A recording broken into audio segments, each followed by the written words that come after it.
My husband is dead, and my son is fighting for his life in the ICU. That's what I told them. That's what broke my voice on the phone.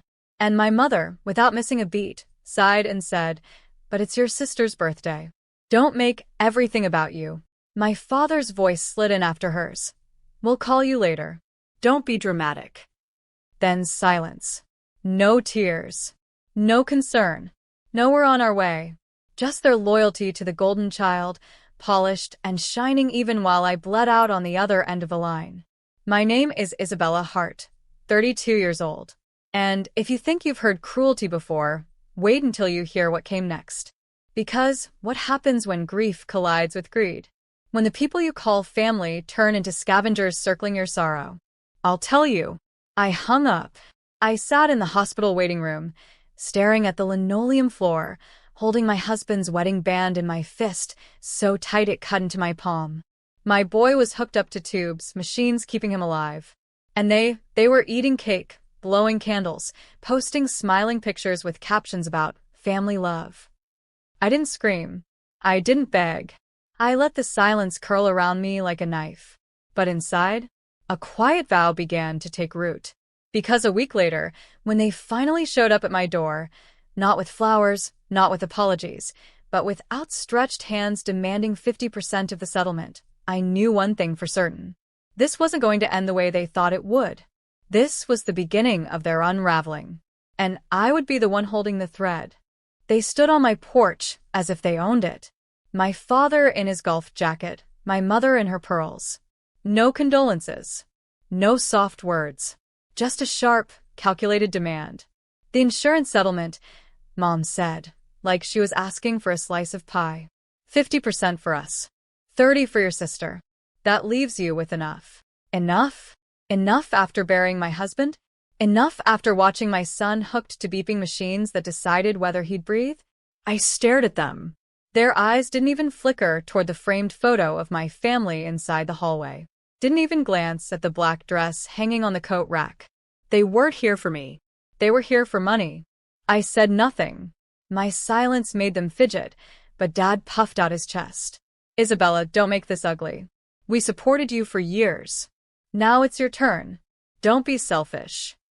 Supported? I had been working 2 jobs since I was 19. Paid their mortgage when Dad's gambling caught up to him.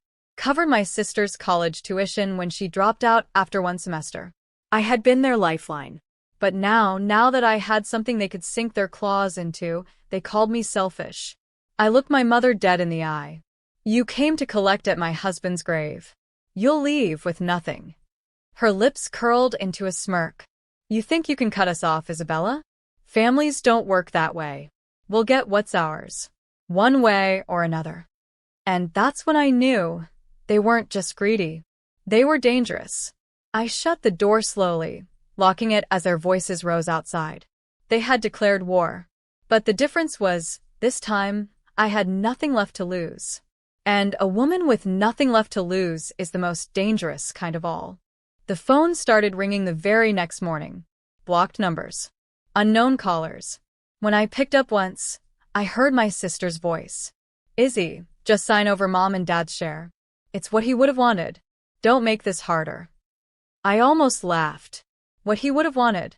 My husband spent his last years begging me to finally cut them off, to stop bleeding myself dry for people who gave nothing back. She lowered her voice, sugary sweet. "Look, if you give us the money quietly, I'll make sure no one finds out about the other account." My blood turned cold. "What account?" I asked. But she hung up. That one sentence burned in my chest the whole day. Another account? Something they thought I didn't know?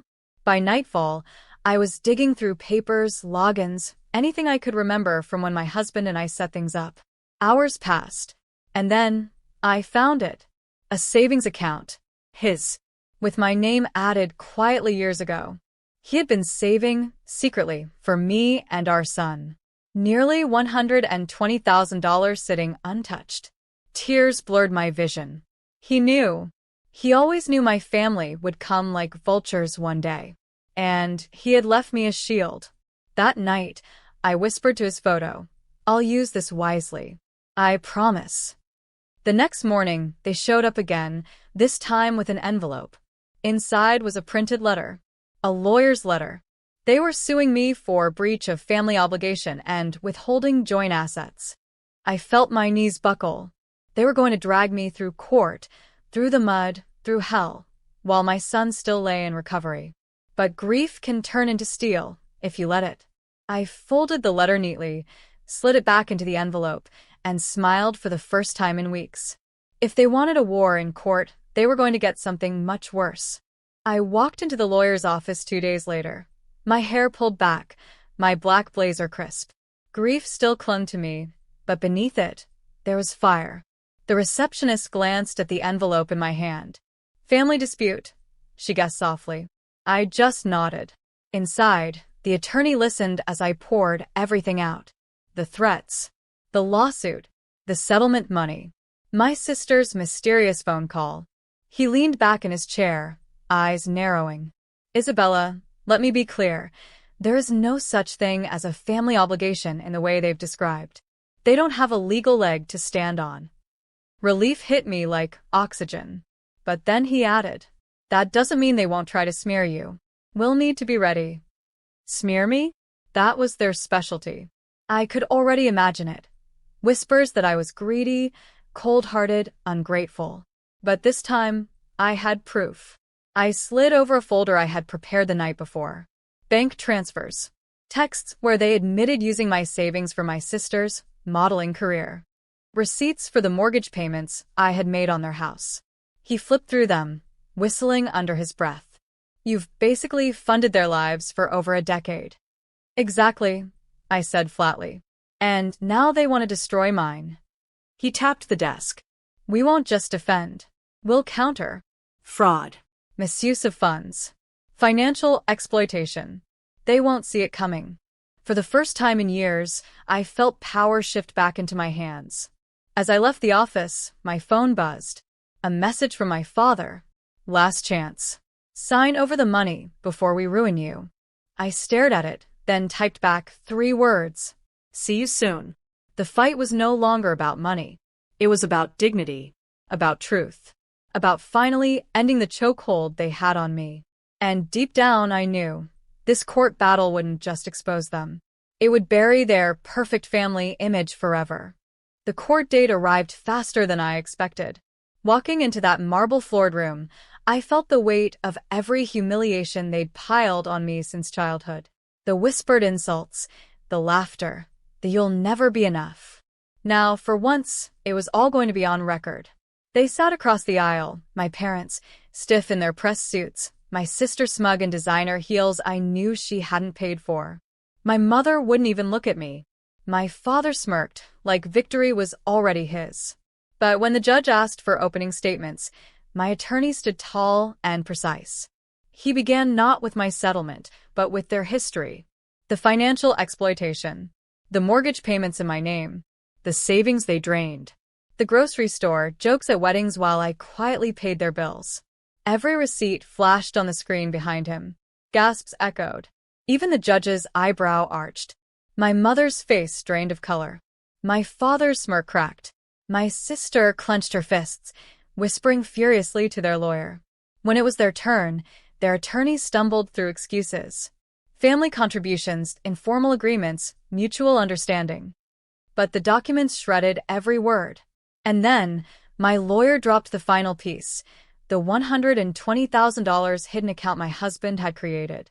I explained how he'd quietly saved it, knowing one day my family would try to bleed me dry. My voice shook, but I didn't cry. "I didn't just lose my husband," I said, my eyes burning into theirs. "I lost the one person who protected me from you. But he left me the strength and the proof to end this now." Silence fell heavy. The judge leaned forward. "Based on evidence provided, the court sees clear financial abuse and exploitation. This case isn't about entitlement. It's about manipulation." My parents' lawyer tried to protest, but it was drowned out by the sound of the gavel striking. Dismissed. But this wasn't over, not for me, because I had one more move. A move that wouldn't just clear my name. It would rewrite my place in the family forever. The courthouse steps felt like a stage. Reporters weren't there for me, but for another case. Still, cameras lingered. And I let them. Because while my parents scrambled to cover their shame, I pulled out a folder. Inside, a press statement. Signed by me. Headline ready. Woman's family sues her for dead husband's settlement. Evidence reveals years of exploitation. I'd given copies to 2 reporters before my mother even reached the bottom step. By the time she did, microphones were already pointed at her. Mrs. Carter, did you really demand 50% of your daughter's settlement the week her husband died? Her mouth opened. Shut. Opened again. Dad shoved past, red-faced. No comment. But the questions followed them down the street like hungry wolves. That night, my phone buzzed nonstop. Friends. Neighbors. Old coworkers. We saw the story. We never knew. My family had always painted me as the failure, the burden, the stain. Now the world saw them for what they were. When my sister finally called, her voice was venom. You've ruined us, Isabella. No one wants to work with me now. Our friends won't even answer our calls. I let her rage. Then I said quietly, you did that yourselves. I just stopped cleaning up your mess. Click. The silence after was sweeter than any applause. I stood by my window, looking out at the night city lights. For the first time in years, I wasn't trembling. But deep inside, I knew this wasn't just revenge. This was a rebirth. And the final act, the one they'd never see coming, was still waiting. The fallout spread like wildfire. By the end of the week, my parents' friends had vanished. The same people who used to toast them at weddings, laugh at their jokes, and mock me behind my back, now avoided them like a sickness. My sister's modeling contacts? Gone. One by one, contracts pulled out, citing bad publicity and reputation risk. Her face, once all over social media, was suddenly absent from every campaign. Meanwhile, I was building something. Quietly, steadily. The insurance settlement, combined with my husband's hidden savings, wasn't just survival money. It was seed money. I invested, carefully, real estate, tech startups, medical research in his honor. Within months, the returns began to grow. And word spread, not about their greed, but about my strength. One morning, I got a message from a university dean. We'd like you to speak at our finance and resilience seminar. Your story is inspiring. My story. Not theirs. Mine. When I walked onto that stage, hundreds of faces watched me, not with pity, but respect. My voice didn't shake. My grief didn't define me. My choices did. And as I spoke, I realized something. Revenge wasn't about destroying them. It was about becoming untouchable. Back home, I found another envelope shoved under my door. My parents' handwriting. Please, let's talk. We've lost everything. We can't survive without you. I sat on my porch, the waves crashing in the distance, reading their desperate words. For the first time, I didn't feel rage. I didn't feel pain. I felt free. Because I knew exactly what tomorrow's move would be. The one that would seal my peace forever. I met them at the cafe, they suggested. Neutral ground, public, safe. They arrived early, faces pale, clothes wrinkled, eyes desperate. Dad spoke first. Isabella, we were wrong. We should have supported you. We need your help now. Mom's voice cracked. We're losing the house. We can't pay the debts. Please, just a little. I stirred my coffee slowly, let the silence stretch. Then I placed a folder on the table. Inside were documents. Legal. Final. Here's what I can give you, I said evenly. Not money. Not another sacrifice. But the truth. They glanced down. Deeds. Titles. Every asset I'd purchased. My name. My son's name. Nothing theirs. You're no longer my responsibility, I whispered.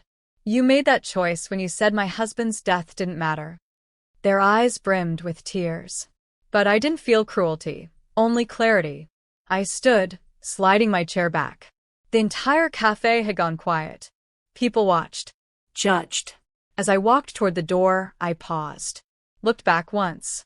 You taught me what family shouldn't be. For that, I'll always remember you. But my life belongs to me now. And I left them there alone, cornered by their own greed, staring at the reflection of everything they lost. Outside, the air felt lighter. My son's laughter, waiting at home, was the only sound I needed. It wasn't revenge that fueled me anymore. It was peace. And that peace was permanent.